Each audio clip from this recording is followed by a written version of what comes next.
Vamos falar sobre perícia no processo criminal de competência do Tribunal do Júri.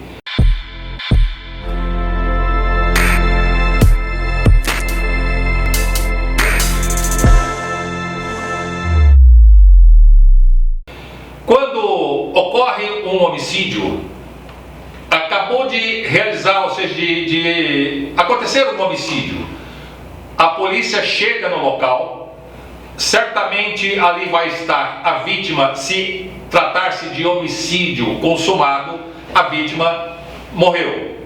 E certamente os policiais vão fazer com que aquela cena daquela situação não seja alterada, para que a perícia, a Polícia Civil, venha fazer a perícia de levantamento de local. O que interessa primeiramente para nós defensores, este levantamento, esta construção de provas deste início, ou seja, daquele atos em que o crime deixou vestígios, e todos aqueles vestígios seriam coletados e levados para o Instituto Criminológico para fazer a perícia.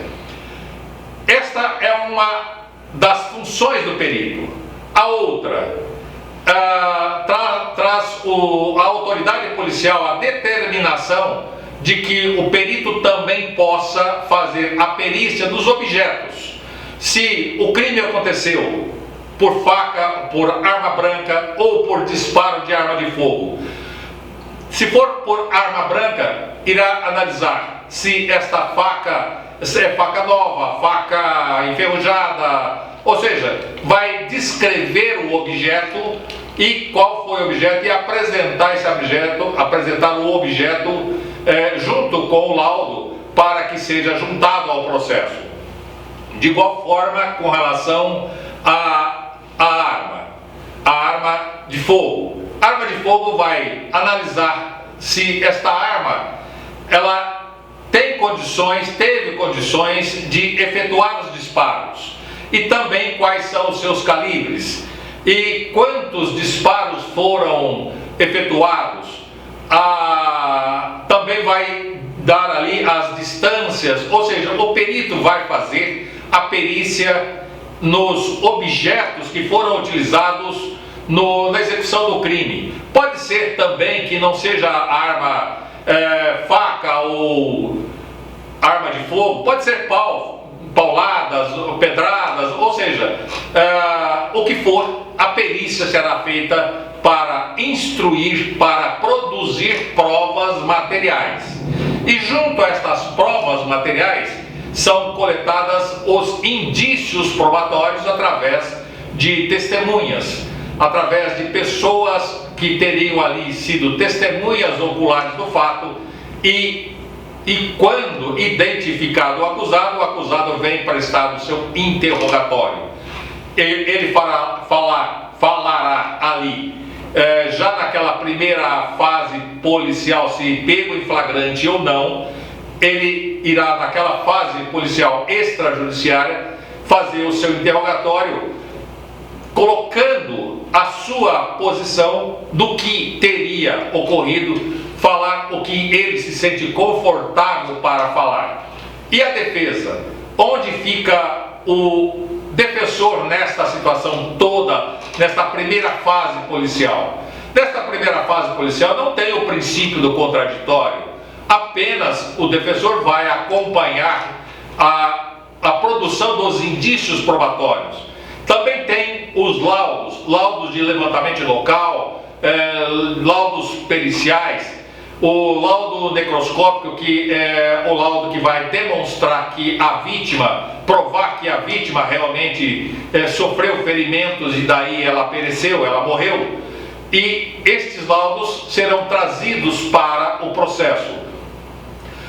Às vezes, nem sempre estes laudos acompanham o início da denúncia, porque às vezes tem laudos complementares e os peritos vão fazer laudos complementares e estes laudos possivelmente serão juntados ao processo, farão parte de um conjunto de provas processuais. E aí eu pergunto de novo, o que interessa essas provas materiais para a defesa? O que interessa a prova pericial para o defensor? Interessa sim que ele tome conhecimento de todo este arcabouço de provas, ele tenha ciência deste conjunto de prova material e saiba estudar, saiba interpretar estas provas, interpretando esta prova, como foi que a vítima morreu, como foi, em que distância, ou seja, uma série de circunstâncias a defesa há de observar, analisar, estudar, e lá no plenário do júri, o que vai acontecer? O Ministério Público vai utilizar das provas testemunhais, das provas orais e das provas materiais, que é o laudo, estes laudos que eu disse até agora, que foram produzidas estas provas, e estas provas juntadas ao processo, e o Ministério Público as utilizará contra a defesa. Utilizando-se contra a defesa, e a defesa vai analisar se ele está sendo coerente com a prova ou não coerente com a prova. E seria necessário trazer o perito. E qual é o ganho disso para a defesa, o interesse da defesa em que traga o perito para esclarecer o laudo?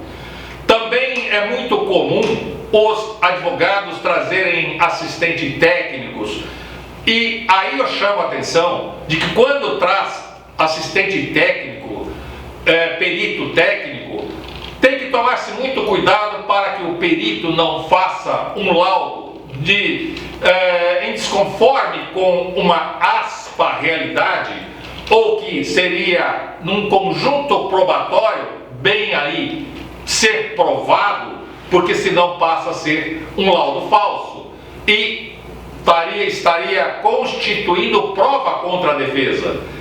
Eu não sou muito adepto, como eu já sempre disse e sustento, eu sou anti-provas, então eu não acostumo, e no curso da minha vida, da minha advocacia até hoje, eu não utilizei deste expediente de assistente, porque não que ele não deva existir no processo, não estou contra, mas eu não a utilizo, porque ainda talvez não tenha tido necessidades.